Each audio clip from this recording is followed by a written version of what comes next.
Et on va voir maintenant les deux premiers groupes du monoclinique.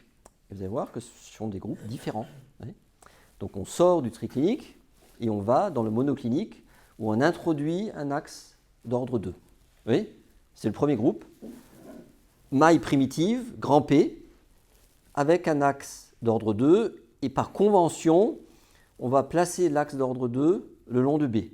Mais on pourrait, et si vous regardez dans les tables internationales de cristallographie, vous verrez que l'axe 2, des fois il est proposé le long de A, le long de B ou le long de C. Mais conventionnellement, on considère que l'axe est le long de B. Ça va ? Alors on y va.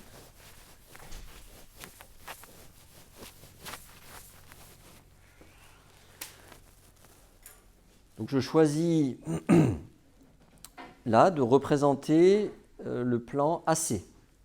OK ?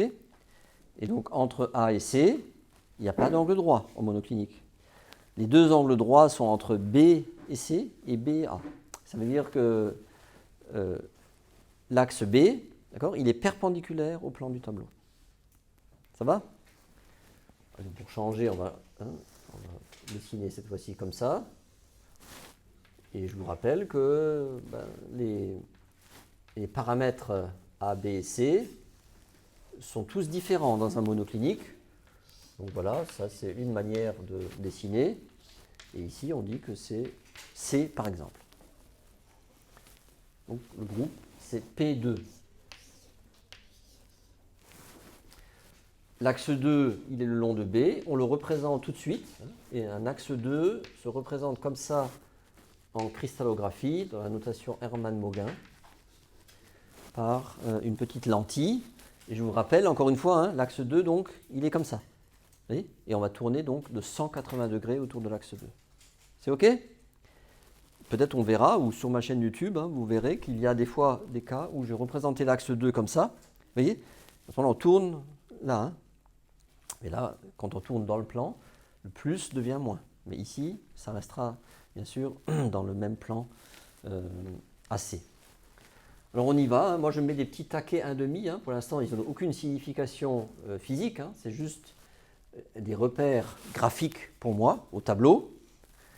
Et vous aussi, je vous invite à faire maintenant des dessins grands et où ces droites sont vraiment parallèles, vous voyez, le plus clair possible. Je mets un point n'importe où dans ma maille. Moi, j'ai l'habitude de le mettre en haut à gauche, mais vous pouvez le mettre ici, vous pouvez le mettre là, vous faites ce que vous voulez. OK ? Ce qui est important, j'insiste encore une fois, c'est que ce point doit être sur une position générale. Ça veut dire pas à un endroit particulier, donc pas en un quart, en un demi, vous voyez, n'importe où. Vous voyez ? Ça, c'est important. Parce que si vous le mettez à un endroit particulier, vous risquez en fait de perdre de l'information. Parce que vous venez de mettre votre point sans faire exprès sur une position spéciale. Vous voyez ? Donc il faut éviter ça. On y va. Alors, ici, j'ai mon axe 2 le plus proche, F+, 180 degrés. Eh bien, il va se retrouver ici. Mais vous voyez, contrairement à tout à l'heure, il n'y a pas un signe moins, il y a un signe plus, puisque je tourne dans le même plan. Avant, on a fait P-1. Ici, il y avait un centre d'inversion, donc ça devenait F-1. Vous êtes d'accord ? F-. Là, c'est F+. Vous voyez, ça tourne comme ça. Et immédiatement, je le mets dans la maille. D'accord, là, Émilie ? Je le mets dans la maille. Et tu peux dessiner, comme tu m'as posé la question. Ton point de départ, tu le remets ici. Et donc, ton symétrique, tu le mets là. Je vous conseille de faire ça dans un premier temps, parce que c'est un entraînement pour vous. Et tout est plus clair à ce moment-là dans ce qu'on va faire maintenant. C'est bon ? Donc, vous voyez ici, je vais remonter avec le doigt comme ça. On a l'axe 2 qui génère ces points comme ça. C'est bon ? Toutes les mailles doivent être identiques. On est dans la cristallographie. Et maintenant, qu'est-ce que je vois ? Comme tout à l'heure, à cause de cette translation de réseau, regardez, ici, eh bien, il y a aussi un axe 2. Vous voyez ? Ici, aussi, il y a un axe 2. Là, donc, il y a un axe 2. Ici, il y a un axe 2. Et bien sûr, regardez, au milieu de la maille, il y a aussi un axe 2. D'accord? C'est les axes 2 générés.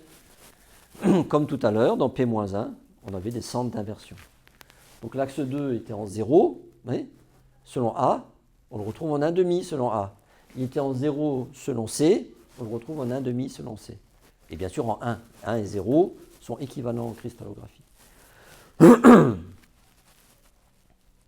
Yes? Tu regardes. Voilà.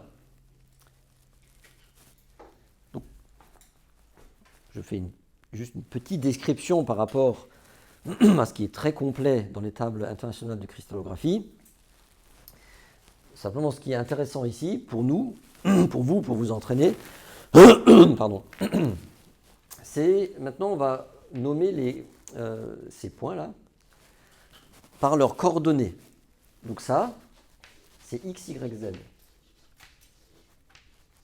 Vous êtes d'accord? C'est le point que j'ai choisi, x, y, z. C'est les coordonnées, d'ailleurs fractionnaires, hein, que je donne à ce point. OK? Position quelconque. Est-ce que vous pouvez me dire, en moins de 10 secondes, normalement c'est ça, hein, quelles sont les coordonnées de ce point? Émilie. X plus 1, Y, Z plus 1. Deuxième chance. Moins x, y, moins z.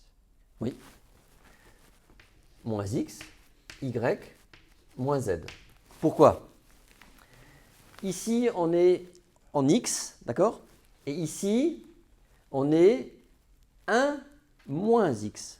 Et en cristallographie, quand on écrit comme ça un moins au-dessus du x, hein, ça c'est équivalent à 1 moins x. Oui. Mais on a l'habitude d'écrire comme ça. Oui. Regardez, hein, ce point-là, c'est le même que celui-là.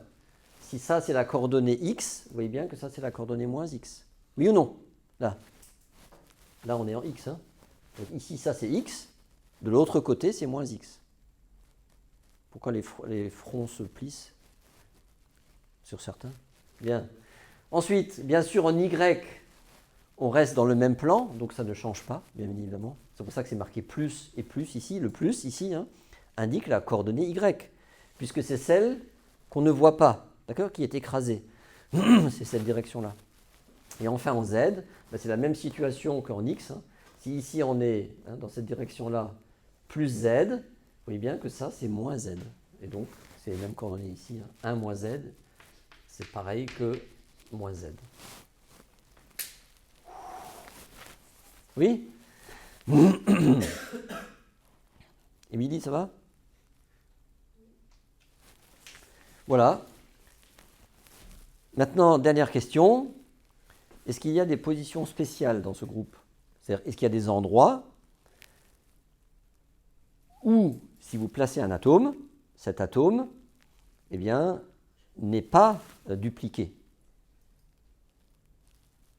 Ben, bien sûr que oui. Il y a des axes 2. Et donc, dans les tables internationales, vous verrez ça. On vous dit, eh bien, si tu mets un point ici, là, eh bien, le F+, il reste F+, hein, il reste au même endroit. Vous voyez, un atome, si vous le mettez là, il tourne sur lui-même, comme sur le manège. Donc, c'est la première position spéciale. Mais si vous mettez un atome ici, c'est pareil. Oui? Si vous mettez un atome ici, c'est pareil. Et si vous mettez un atome ici, c'est pareil. Alors, ici, en l'occurrence, c'est sur, en fait, toutes les positions Y sur cet axe. Donc, ça sera des positions de type 0, Y0. Ici, ça sera 1,5 Y0. Ici, ça sera 0Y 1,5.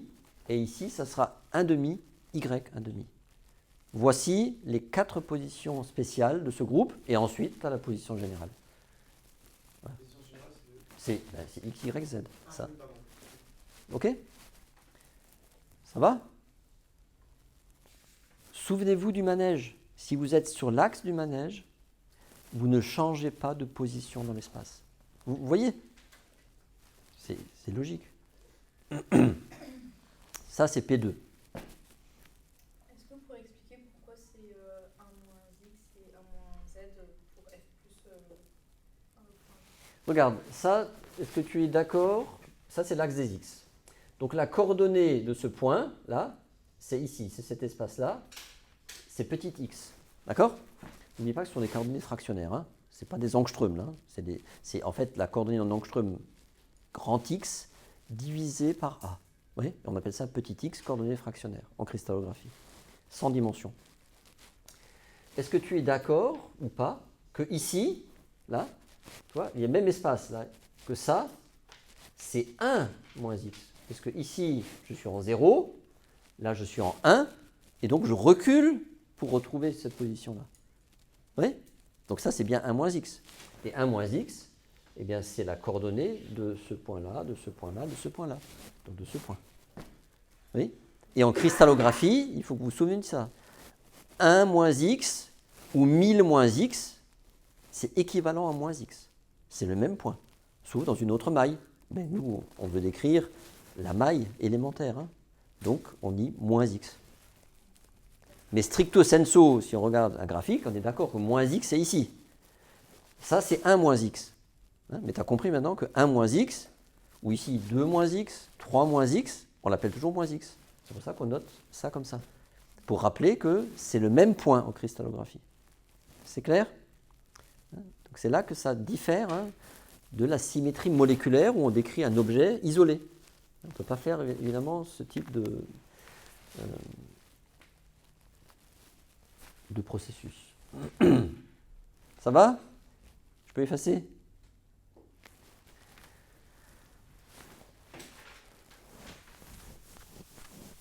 Allez, rapidement, mais vous allez voir, hein, c'est un groupe différent.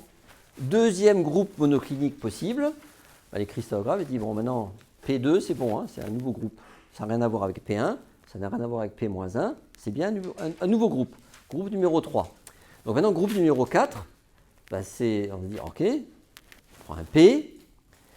On ne prend pas 2 cette fois-ci, mais on dit, ben, on sait, dans un monoclinique, il peut exister des axes 2-1. Donc au lieu de mettre un axe 2, on met un axe hélicoïdal de 1. On sait que c'est possible, que ça existe, d'accord?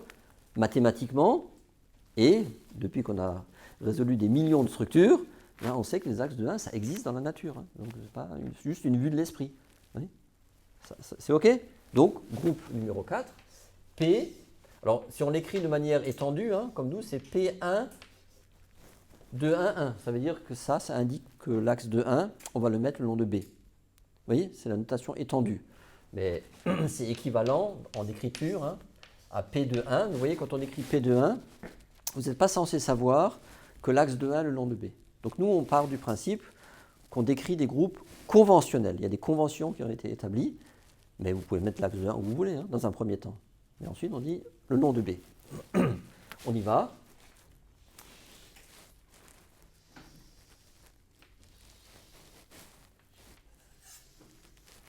Voilà. Allez, cette fois-ci, on dit que C, c'est comme ça, pour changer. On ne peut pas qu'on rentre déjà dans des habitudes. Le A est vers le bas.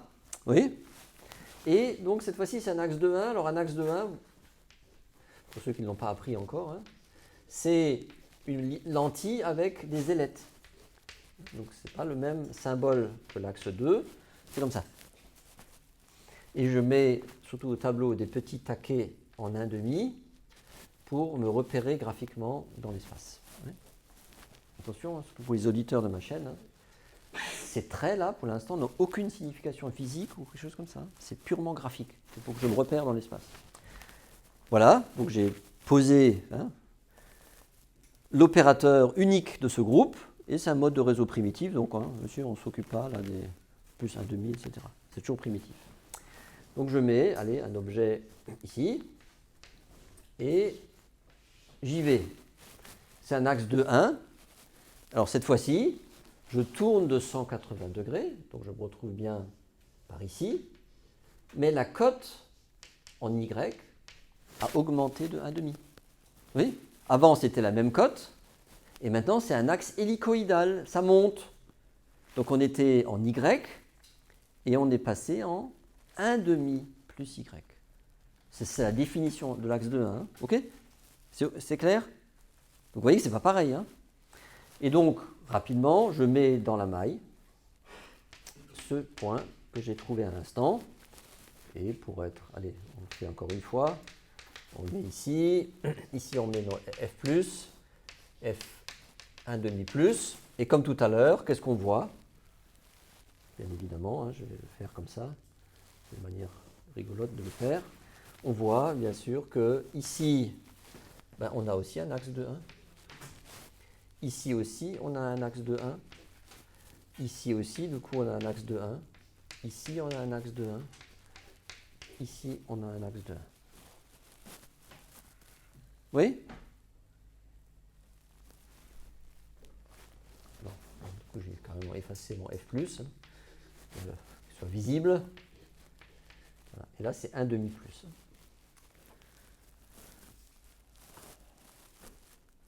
En termes de position, donc là, on a fini.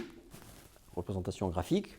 Position X, Y, Z. Et ce point, allez, deuxième chance. Coordonnées de ce point.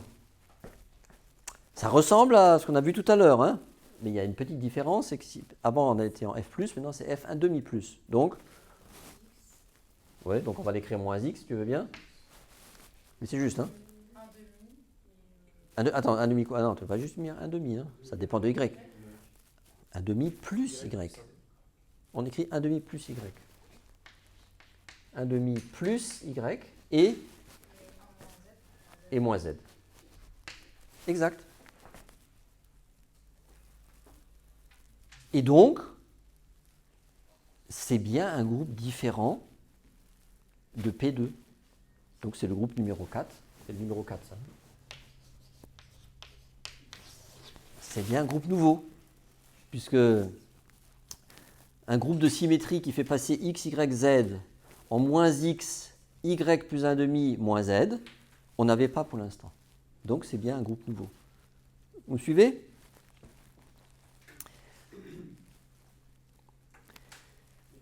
Oui. Du coup, on n'a pas les mêmes positions, les positions spéciales. On n'a pas les mêmes, on n'a pas 4. Attends, j'en ai pas parlé encore, c'est l'étape suivante. Faut pas me devancer. Question suivante. Est-ce que dans ce groupe, il y a des positions spéciales?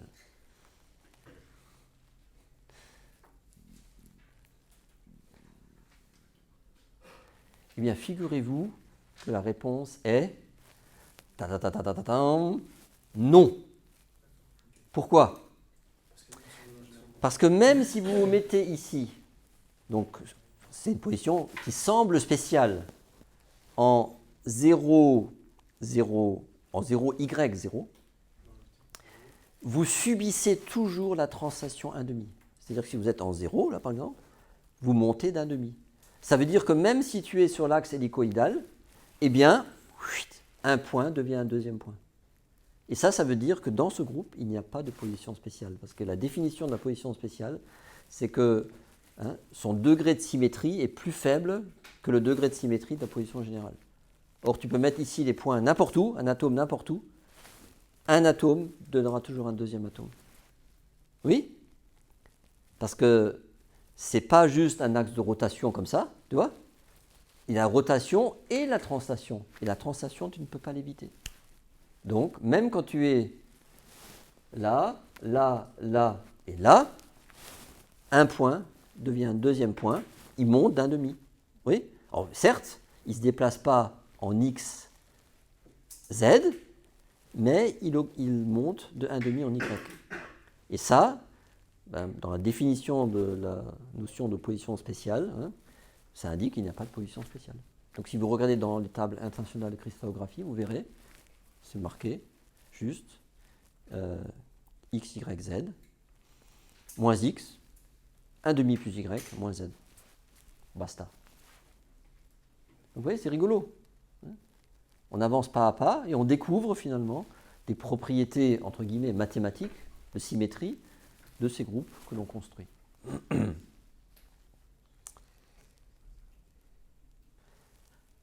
J'ai oublié de le dire avant, évidemment, quand vous voyez vous P2 ou P2,1, vous devez voir tout de suite que c'est monoclinique. Il n'y a pas de discussion par rapport à ça. Parce que vous voyez là ce qu'on appelle la symétrie ponctuelle qui est 2. Et la symétrie ponctuelle 2, ça n'appartient qu'au monoclinique. Vous savez, je vous rappelle les trois symétrie ponctuelle du monoclinique, c'est 2, c'est M, et bien sûr l'holoédrie, 2 sur M. Oui. Donc quand vous voyez juste un 2 ou juste un M, eh bien c'est non holoèdre, ça veut dire que c'est non centrosymétrique. Et comme on va le voir maintenant sur le groupe suivant, P de 1 sur M, alors vous voyez 2, 1 sur M, c'est 2 sur M en symétrie ponctuelle, et donc ça sera un groupe qui sera forcément centrosymétrique. Et on va le voir, hein, quand tu construis le groupe, tu dois retrouver quelque part des centres d'inversion. On va mettre des petits ronds. Vous voyez? C'est parti? Est-ce que c'est bon là?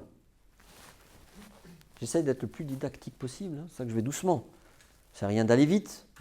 Si vous ne comprenez pas les bases, comment vous voulez comprendre F-3M NaCl?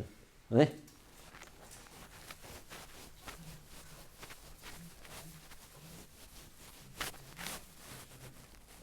Alors je ne sais pas quel est le numéro du groupe suivant. Vous chercherez vous-même. Hein. Donc on va construire P de 1 sur M. Alors la notation étendue qu'on choisit, nous, c'est P1 de 1 sur M, 1. Et ceci, dans cette notation étendue, les choses sont claires. Ça veut dire que le long de A, il n'y a rien. Le long est perpendiculairement à C, il n'y a rien. Tout se passe, le long est perpendiculairement à B.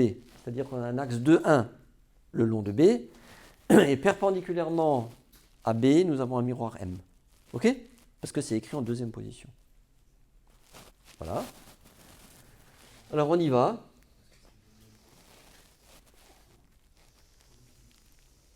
Je représente une maille.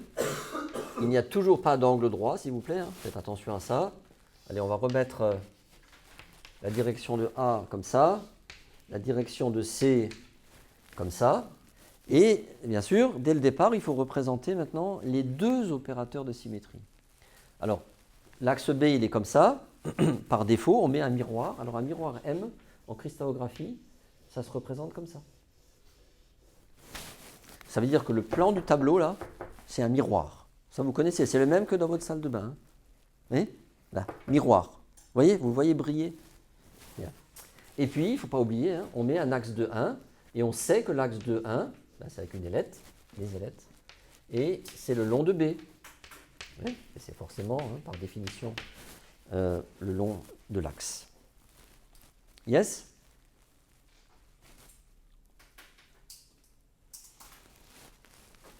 Je remets mes petits taquets de repérage graphique, qui n'ont aucune signification physique.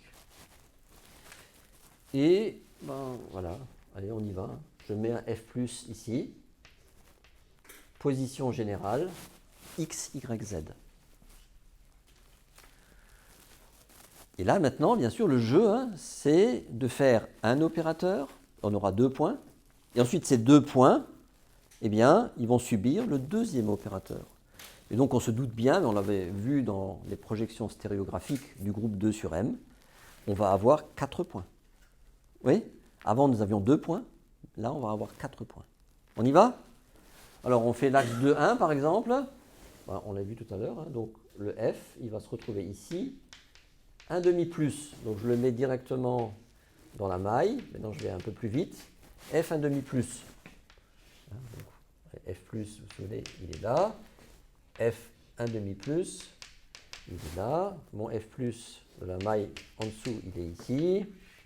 F 1 demi plus, il est ici. Etc. etc. C'est pas fini. Donc maintenant, nous avons 2 points dans la maille et nous avons le miroir. Donc si tu as un point ici, vous imaginez, rentrer dans votre salle de bain, il y en a un autre de l'autre côté. Donc ils sont superposés et je mets un petit moins en dessous du plus. Et quand c'est marqué plus moins, ça veut dire qu'ici, il y a bien 2 objets. Hein. Un objet là et un objet de l'autre côté du tableau. Comme j'ai un tableau qui se plie, voilà, hein, il y a un objet là, F+, et l'autre objet F- ici. Et bien sûr, comme ils sont superposés dans notre projection, ben c'est pas, on ne peut pas mettre, hein, on ne décale pas le F, hein, on met plus, moins, et ça veut dire qu'il y a 2 points ici. Hein. Est-ce que vous le voyez ça? Ici, f1 demi plus A. Alors, f1 demi plus, il est à le miroir, il devient quoi? F1 demi moins. Exact. Alors on va mettre aussi un petit moins. Alors ceci m'oblige, même si j'ai déjà fait, hein, et dans certaines autres vidéos, c'est dessiné comme ça, je vais quand même le faire une fois pour vous, on a encore un peu de temps. Si ici, je représente une maille, là, vous voyez là, entre 0 et 1, je vais représenter un demi, c'est le milieu de la maille, vous le voyez. Et maintenant, on va même représenter un quart et trois quarts en rouge. Alors, je vais marquer ici trois quarts, un quart. Regardez, ça c'est... Alors, je vais le dessiner avec un petit cercle comme ça. Ça, c'est mon point en coordonnées plus Y. Je représente ici juste, bien sûr, l'axe B. Okay, donc, coordonnées plus Y. On est dans cette situation, hein, parce que Y est comme ça. Donc, je vous rappelle, hein, moins Y, ben, c'est ici. Oui, ça, c'est moins Y. Mais on sait que c'est le même point qu'il y a là. Oui, et c'est pour ça qu'on l'écrit habituellement comme ça. Ce point-là et ce point-là sont les mêmes, puisque ce sont le contenu de deux mailles. Hein. Je vous rappelle que ça, c'est 0 et ça, c'est 1 de ma maille. Hein. Donc ça, c'est une nouvelle maille. Ça, c'est une nouvelle maille au-dessus. OK? Ça, c'est le contenu de ma maille. C'est intéressant de faire au moins une fois pour vous-même, hein, ce type de représentation. Maintenant, un demi plus, c'est où? Ben, vous êtes ici et vous rajoutez un demi. Donc un demi plus, ça c'est facile, hein, c'est ici. Ça c'est un demi plus Y. Oui? Je prends ça, je rajoute un demi. Un demi plus, vous voyez, hein, il est ici. D'accord? Donc il dépasse la moitié de la maille, hein, de cette même quantité. On appelle ça un demi plus. Et maintenant, regardez, eh bien, vous faites le miroir, hein, ce point-là, par le miroir qui est ici, en 0. Et vous voyez où il arrive ou pas. Et si vous regardez bien, en fait, vous verrez qu'il arrive là. Et ça, c'est le point qu'on appelle, regardez bien, je n'écris pas y moins un demi. Hein, attention, vous savez que l'addition est commutative, mais pas la soustraction. Et donc, c'est un demi moins y. Tu as un demi et tu retranches la cote y. Donc, on est de ce côté-là. OK? Et qu'est-ce que ça nous montre, hein? C'est qu'en fait, le miroir qui était en 0, il se retrouve aussi ici en 1,5, comme d'habitude. OK? Voilà. Et qu'est-ce qu'on voit? Regardez, une dernière chose, c'est qu'on voit que si vous avez un miroir ou un centre d'inversion ici, eh bien, ces deux-là, d'accord, se voient à travers un miroir qui serait là en 1 quart ou évidemment en 3 quarts. Vous voyez? C'est rigolo ça. Voilà ce qu'il faut réussir à percevoir dans la troisième direction. Alors j'ai bien 4 points. 2 plus 2, ça fait 4. Et ben, comme d'habitude, hein, je vois que là, il y a aussi pour le moins un axe de 1. Donc je les mets. Et j'espère que vous l'avez compris. Le miroir, lorsqu'il est en 0, vous voyez bien qu'il est aussi en 1,5. Donc on a l'habitude d'écrire ici 0,1,5. Pour bien indiquer que le miroir, dans le plan du tableau, il va se retrouver à 1,5 de la maille en Y. Vous voyez? On le voit parfaitement sur ce dessin en troisième direction, dans la troisième direction qui est Y chez nous. Alors, dernière chose maintenant très importante, et ça va m'obliger à faire un commentaire hein, d'une autre convention de la cristallographie géométrique, c'est que on sait qu'on doit trouver un centre, au moins un centre d'inversion, hein, parce que le groupe est centrosymétrique, c'est 2 sur m. Donc il ne faut pas le laisser comme ça. Donc la question c'est, où est le centre d'inversion? On va le dessiner en rouge. Est-ce que vous en voyez? Alors ici, par contre, j'ai oublié de mettre, hein, là il faut mettre des moins aussi partout. Ici aussi, hein, c'est déjà on le fait. Hein. Faisons-le correctement. Un demi moins, c'est bon. Alors, La question est, où sont les centres d'inversion? Mais vas-y, hein, tente le coup. Hein. Il aurait mis en 1,5. J'ai obligé de... Je t'écoute. Hein. Il est là. Et sur le miroir en demi. En fait, non, du coup, parce que c'est pas rajouté, c'est pareil. Est-ce qu'on les a pas en un quart? On s'approche, hein. Ça chauffe, on dit comme ça, hein, quand on fait cache-cache. Ça chauffe. Regardez bien.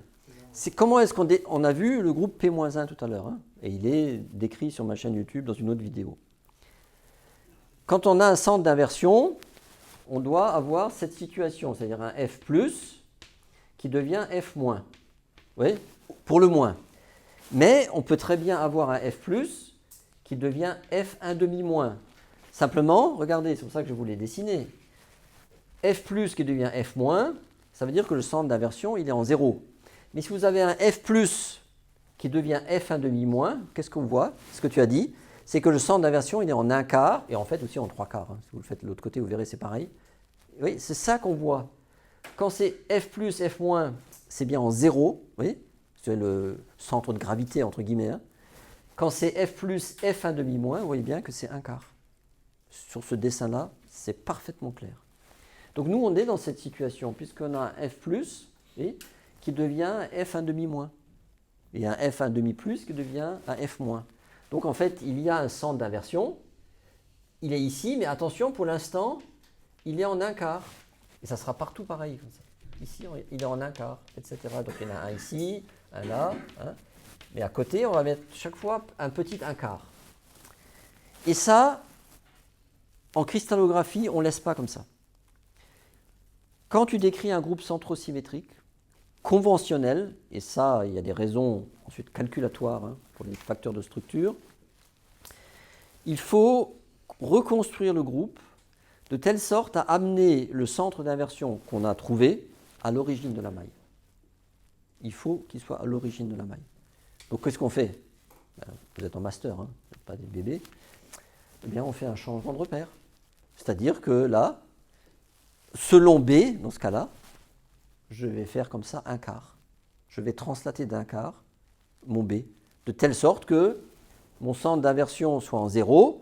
Mais qu'est-ce qui va changer? Ce qui va changer, c'est la position des miroirs qui avant étaient en 0, 1/2, et maintenant ils vont se retrouver en 1/4, 3/4. Vous avez compris? Émilie fait non. Pourquoi? Oui. Si là je suis à une certaine distance de la poubelle, d'accord? Si je me décale de 1/4, je ne suis plus à la même distance. Donc si tu dis, mais non, c'est la nouvelle origine, et que la poubelle là, représente le miroir, tu vois que le miroir il a changé de place.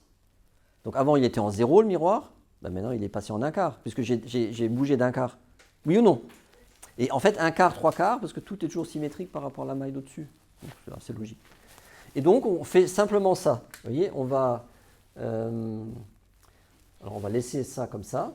Je vais enlever les 1/4, si vous voulez bien, ça ira plus vite. On enlève bien sûr toutes les positions, hein. On va redessiner le groupe.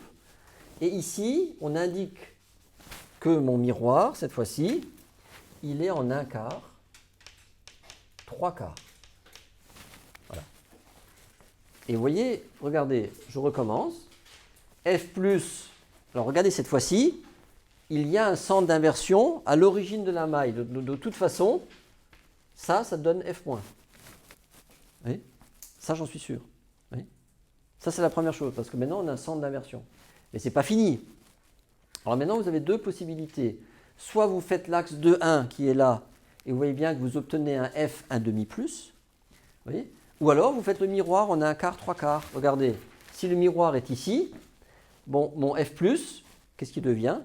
F1/2-. Oui. Et un F-, il devient F1/2+. Oui, par rapport à 1/4. Vous faites comme vous voulez. Mais ici, donc il y aura F1/2-, et ici, F1/2+. On a bien 4 positions, mais cette fois-ci, c'est la description juste de ce groupe, P de 1 sur M, parce que cette fois-ci, le centre d'inversion est à l'origine de la maille. Oui.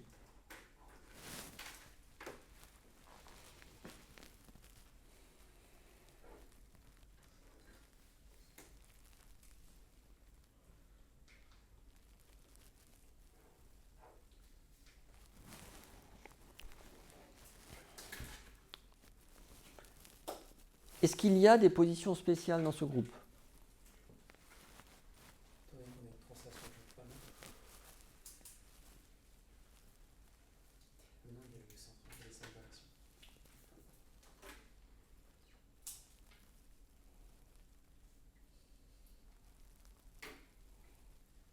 À votre avis? Oui? Donc vous regarderez quand même un tout petit peu. On va se poser la question. Oui, on prend le temps. Je peux effacer ça. Qu'est-ce qui se passe si je mets un point ici à l'origine de la maille? À l'origine de la maille, en fait, j'ai quoi? J'ai un centre d'inversion et j'ai un axe de 1. Vous êtes d'accord qu'il passe par là? Donc en fait, ce point n'est pas, pour l'instant, c'est-à-dire que c'est une position spéciale, mais il ne reste pas au même endroit le point. Ça veut dire qu'au lieu de devenir 4, il devient 2, si tu mets le point ici. Ouais. Essayez de regarder ça. Ouais. En 0, qu'est-ce qui va se passer?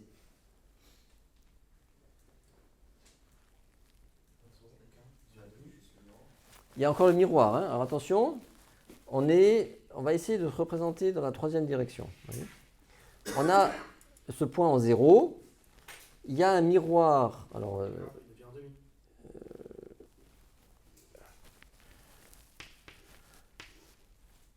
il y a un miroir ici en 1 quart, 3 quarts. Voyez, donc, ce point, par l'axe de 1, il vient ici. Oui, mais par le miroir, il vient aussi ici. Vous êtes d'accord? Et ensuite, si vous continuez, il revient bien sur ce point. Donc en fait, à cet endroit-là, on n'a pas 4 points, on en a juste 2. Il y a ce point-là et le deuxième point qui est ici. Oui? Donc c'est bien une position spéciale.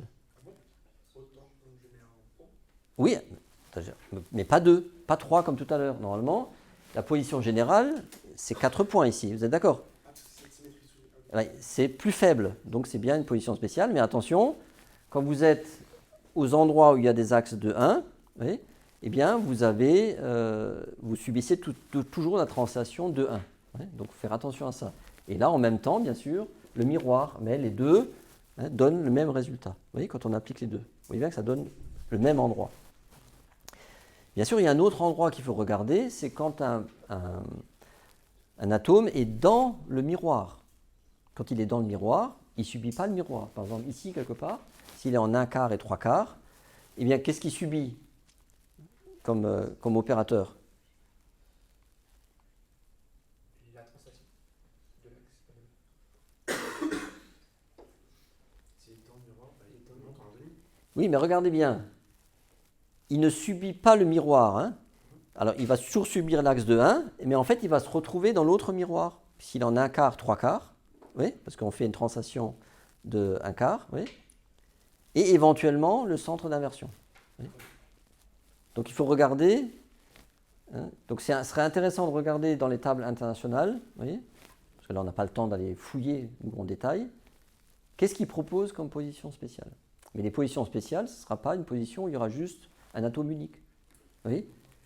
Aux endroits où il y a l'intersection du miroir, de l'axe de 1, et éventuellement la présence du centre d'inversion, eh bien, il y aura des positions spéciales, mais de multiplicité, on dit comme ça, 2. Vous regarderez si vous voulez bien. Oui.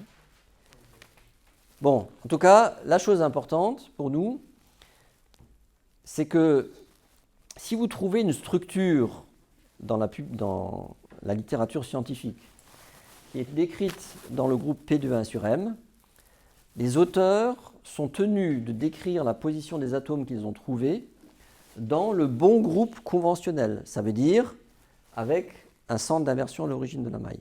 C'est-à-dire que vous, si vous avez un exercice, vous commencez à construire le groupe et qu'au départ, votre centre d'inversion n'est pas à l'origine de la maille, vous êtes obligé de faire cette translation de réseau, parce que sinon, si vous construisez la structure à partir d'un groupe faux, enfin non conventionnel plutôt, eh bien vous ne trouverez pas la bonne structure. Oui. Le dessin sera faux. Donc il faut être cohérent. Il faut savoir que dans la littérature, quand on travaille dans un groupe centrosymétrique, les positions des atomes sont toujours données dans le groupe, j'ai bien quand les groupes sont centraux, hein, avec le centre d'inversion à l'origine de la maille. Allez, dernier exemple pour aujourd'hui.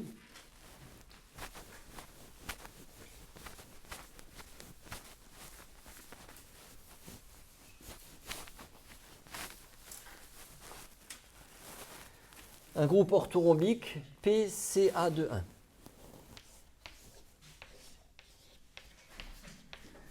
Alors en orthorhombique, les choses sont relativement aisées dans la lecture du groupe.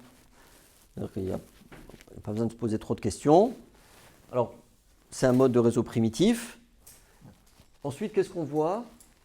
Un miroir de type C, un miroir de type A et un axe de 1. Donc vous devez lire, hein, penser comme moi, tiens, c'est miroir, miroir, axe 2 en symétrie ponctuelle.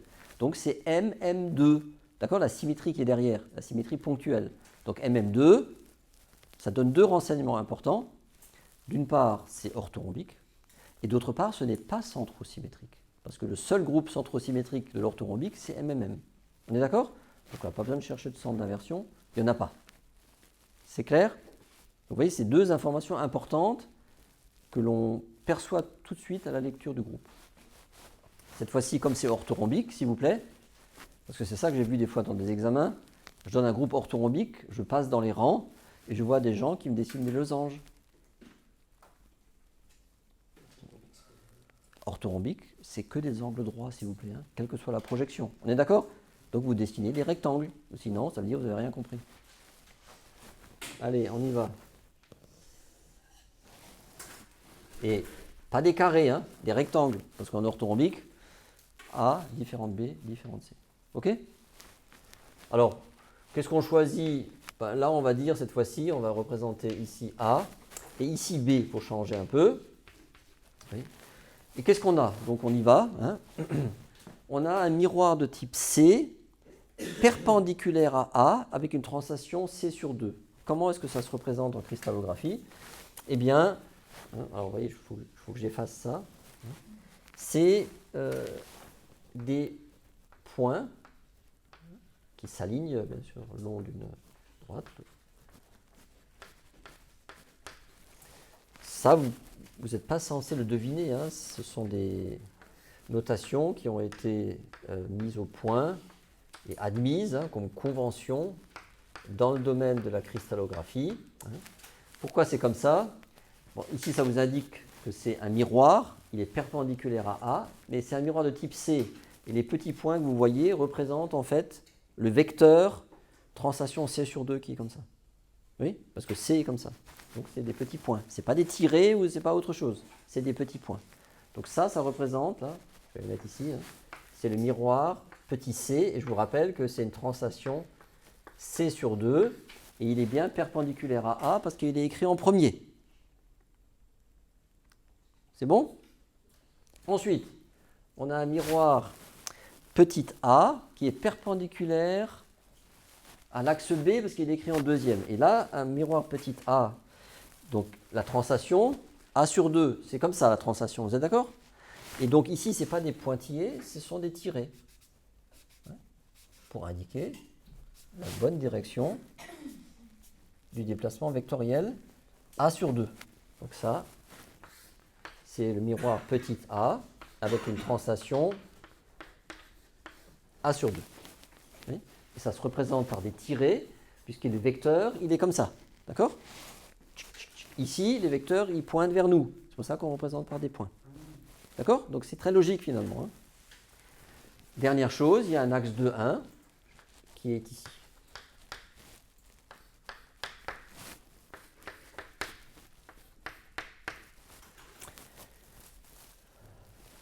Alors je ne sais pas si c'est le cas, parce que je n'ai pas regardé en détail, hein, mais je vous rends attentif à une chose.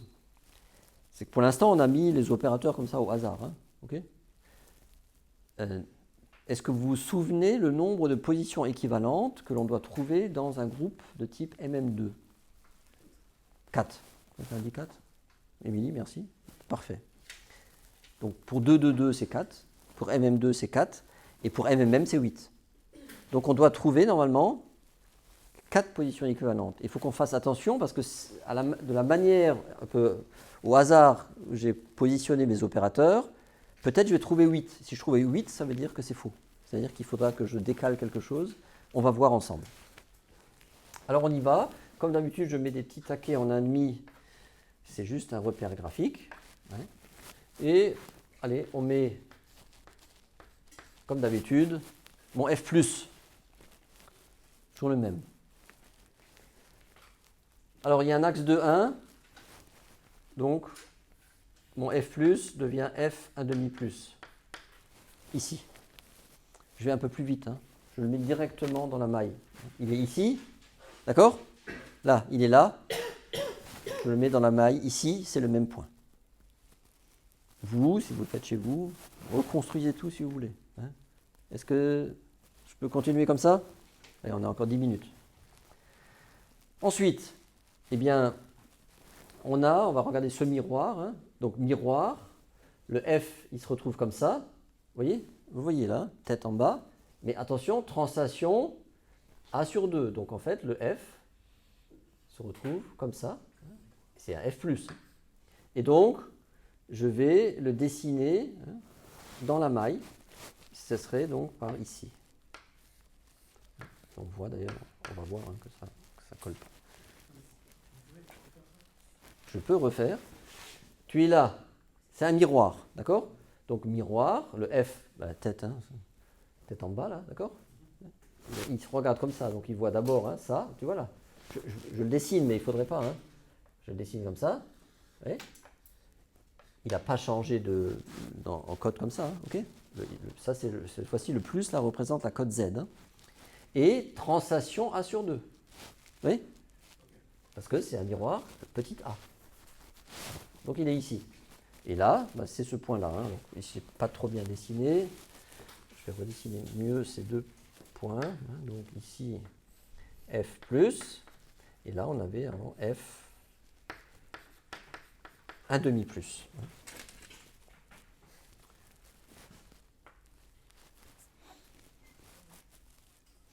Alors celui-là, il faut aussi lui faire subir, entre guillemets, le miroir de type A. Donc il va se retrouver comme ça, et A sur 2. Et donc, où est-ce qu'on le voit? On va le voir, qui va être... Alors est-ce que je ne me suis pas trompé? Non. Il va se retrouver...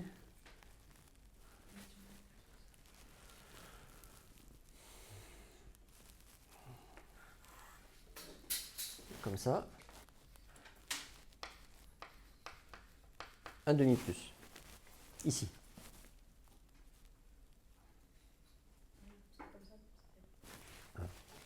Miroir, translation 1,5. Si vous regardez, ça va arriver là. Enfin, c'est maintenant qu'on va savoir si notre position, comme ça, au hasard des miroirs était bonne ou pas. Attention, on n'a pas fini. Il faut maintenant faire ça là. Ok? Alors ça donne quoi? Ici, c'est miroir, donc le F, il se retrouve comme ça, mais on monte d'1,5. Donc en fait, on se retrouve ici.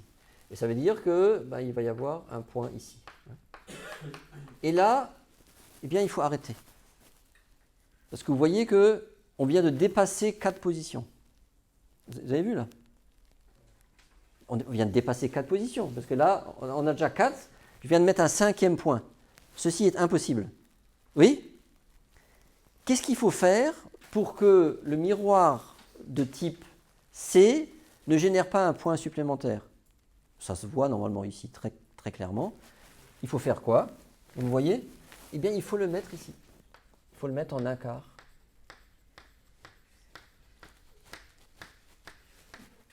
Oui. À l'évidence. Et à ce moment-là, tu n'auras pas de point ici. Ici, ça redevient un trait plein, le trait de la maille. Okay. On décrit toujours le même groupe, mais j'ai bien placé cette fois-ci le miroir de type C perpendiculaire à A. Il est placé en 1/4, 3/4, et vous voyez que le point, regardez, miroir ici, là, F+, miroir, je monte d'un demi, je retombe sur ce point. Vous voyez? Et donc, je ne génère pas un point supplémentaire. Et cette fois-ci, ben, j'ai fini. J'ai 4 points dans la maille. Et ça, c'est correct. Donc, vous voyez que, bien sûr, il faut faire attention aussi. Hein, quand vous commencez dans des groupes de plus haute symétrie, comme l'orthorhombique, ben, le positionnement des miroirs les uns par rapport aux autres ne peut pas se faire au hasard. Hein. Il faut respecter les contraintes de symétrie que nous indiquent les projections stéréographiques, qui sont plus simples, mais qui sont justes. Donc ça, c'est la bonne situation pour ce groupe. Ça veut dire que on a bien un miroir de type C, 1 quart, 3 quarts, on a un axe de 1, et on a un miroir de type A, vous voyez qu'il est aussi ici, bien évidemment, qui est en 0 et 1 demi. Celui-là, 1 quart, 3 quarts, et les axes, bien sûr, 2, 1, sont bien ici.